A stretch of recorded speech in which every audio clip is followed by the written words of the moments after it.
Hello student, তোমাদের প্রত্যেককে computer learning point welcome.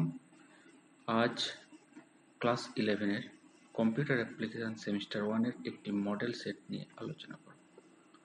যদি প্রথম প্রশ্ন আমরা দেখি, নিচের কোন মেমোরি রিফ্রেশ করার প্রয়োজন হয়? রিফ্রেশ করতে প্রয়োজন হয় ডাইনামিক র্যান্ডম অ্যাক্সেস মেমোরি।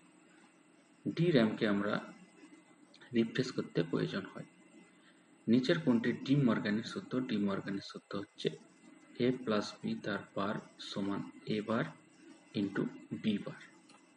তৃতীয় কোশ্চেন যদি দেখি, হাই লেভেল ল্যাঙ্গুয়েজে লেখা নির্দেশগুলিকে অ্যাসেম্বলি ল্যাঙ্গুয়েজে রূপান্তরণ করে। যদিও কোশ্চেনটা অ্যাসেম্বলি ল্যাঙ্গুয়েজকে মেশিন ল্যাঙ্গুয়েজে পরিবর্তন করে এই ধরনের হওয়া উচিত ছিল, তো এখানে আমরা দেখব হাই লেভেল ল্যাঙ্গুয়েজে লেখা নির্দেশগুলি অ্যাসেম্বলি ল্যাঙ্গুয়েজে রূপান্তর করে অ্যাসেম্বলার। অ্যাসকি কোড 7 বিটের হয়। অ্যাসকি কোড একটা কোডিং পদ্ধতি যেটা 7 বিটে লেখা হয়। 7+2 কিন্তু যদি বেস 8, এটা যদি যোগফল আমরা নির্ণয় করি, এর উত্তর হবে 1 1। MS এক্সেল এর শেষ কলামে যাওয়ার শর্টকাট হলো control plus arrow, control plus right arrow. 01010 সংখ্যাটি টুস কমপ্লিমেন্ট।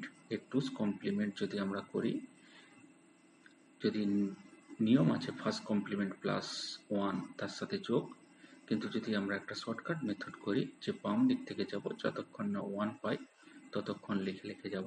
যেমন এটা 0, তারপর 1, তারপরে সংখ্যাগুলো চেঞ্জ হয়ে যাবে, 0 থাকলে 1, 1 থাকলে 0, তাহলে এর উত্তরটি হচ্ছে 10110। MS এক্সেল এর সর্বশেষ অ্যাড্রেসটি হলো XFD 10,48,576। ফ্লোচার্টের কন্ডিশনাল স্টেটমেন্টের চিহ্ন হলো ডি, অপশনটি ডি হলো কন্ডিশনাল স্টেটমেন্টের চিহ্ন। কম্পিউটার চালানোর জন্য ড্যাশ সফটওয়্যার এবং কম্পিউটারকে ব্যবহারের ভাষা বোঝানোর জন্য ড্যাশ প্রয়োজন হয়। কম্পিউটারকে চালানোর জন্য সিস্টেম এবং কম্পিউটারের ব্যবহারকারীর ভাষা বোঝানোর জন্য ট্রান্সলেটর। ট্রান্সলেটরের কাজ হলো হাই লেভেল ল্যাঙ্গুয়েজকে মেশিন ল্যাঙ্গুয়েজে পরিবর্তন করা, যেমন ইন্টারপ্রেটার, কম্পাইলার। অ্যালগরিদমের স্টেপগুলি হলো নির্দিষ্ট সংখ্যক একটা স্টেপ থাকবে। নর গেট ব্যবহার করে অ্যান্ড গেট তৈরি করার জন্য কটি নর গেটের প্রয়োজন? 3টি নর গেটের প্রয়োজন।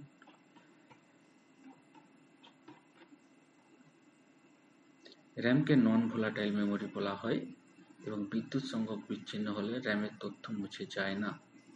র্যামকে ভোলাটাইল মেমোরি বলা হয়, তাহলে অ্যাসেটেন, এটা ভুল। এবং রিসেন্ট যেটা বলছে বিদ্যুৎ সংযোগ বিচ্ছিন্ন হলে র্যামের তথ্য মুছে যায় না, বিদ্যুৎ সংযোগ বন্ধ হলে র্যামের তথ্য মুছে যায়। এখানে দুটোই মিথ্যা, এ এবং আর উভয়ই মিথ্যা। একটা কাউন্টের স্তম্ভ বিলনা দিয়েছে, কলাম ম্যাচিং। কাউন্টের কাজ হচ্ছে সেলের মধ্যে নিউমেরিক ভ্যালুগুলোকে কাউন্ট করা, মানে এই যে শুধুমাত্র নিউমেরিক ভ্যালু থাকবে তাকে কাউন্ট করবে কাউন্ট এর কাজ হলো সেলের মধ্যে যে কোনো মান থাকলে তাকে নির্ণয় করা, আর কাউন্ট ব্ল্যাঙ্ক হলো সেলের মধ্যে মান না থাকা সেগুলোকে নির্ণয় করা। আর কাউন্ট ইফ একটা ক্রাইটেরিয়াকে নির্দেশ করে, তাহলে কাউন্ট শুধুমাত্র নিউমেরিক ভ্যালুগুলি বা সংখ্যাগুলোকে নির্ণয় করবে। কাউন্ট এতে কোনো সেলের যে কোনো ভ্যালু থাকবে তাকে সিলেক্ট করবে। কাউন্ট ব্ল্যাঙ্ক সমস্ত মান থাকাকে নির্দেশ করবে। কাউন্ট ইফ ক্রাইটেরিয়াকে স্যাটিসফাই করবে। এখানে অপশন হচ্ছে এ। MS এক্সেল এর চার্ট অনুসরণ করার পদ্ধতি।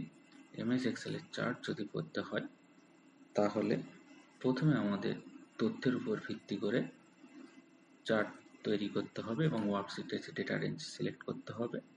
তারপর ইনসার্ট রিবনের চার্ট কমেন্ট গ্রুপের ইনসার্ট কলাম বার চার্ট বাটনে ক্লিক করতে হবে। তারপর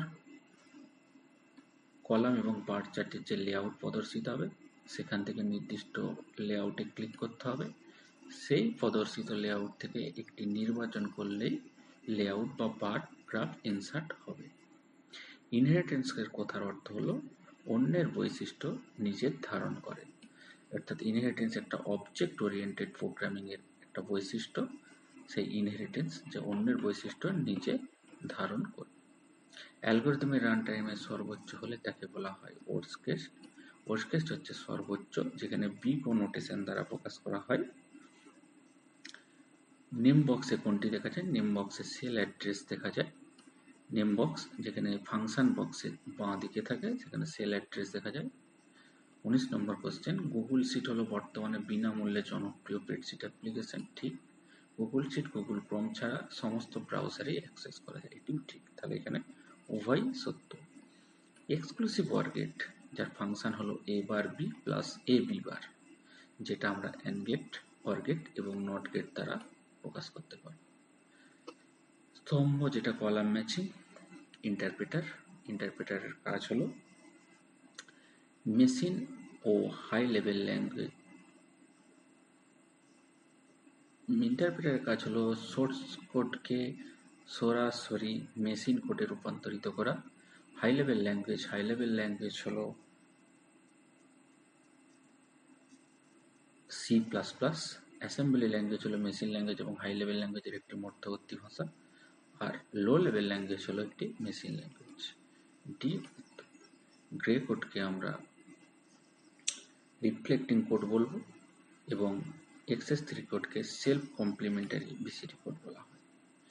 যে অ্যালগোরিদম নিজেকে নিজেই কল করে তাকে বলা হয় রিকার্সিভ অ্যালগোরিদম। কোনো প্রিন্টারে কালি স্প্রে করার মাধ্যমে প্রিন্ট করা হয়, সেটা হচ্ছে ইনজেক্ট প্রিন্টার। 3টি চলরাশির বর্গক্ষেত্রের সংখ্যা হবে 8টি, 0, 1, 3, 2, 4, 5, 7, 6। ফাইন্ড এবং রিপ্লেস কন্ট্রোল F দ্বারা প্রকাশ করা হয়। অ্যালগোরিদমের জটিলতা হলো পেস এবং time complexity. Multi programming operating সিস্টেমের অপর নাম হলো মাল্টিটাস্কিং। টেস্টিং এবং মেথড পদ্ধতিতে ভুল খুঁজে বার করা হয়, তার সংশোধন পদ্ধতিকে বলা হয় ডিবাগিং।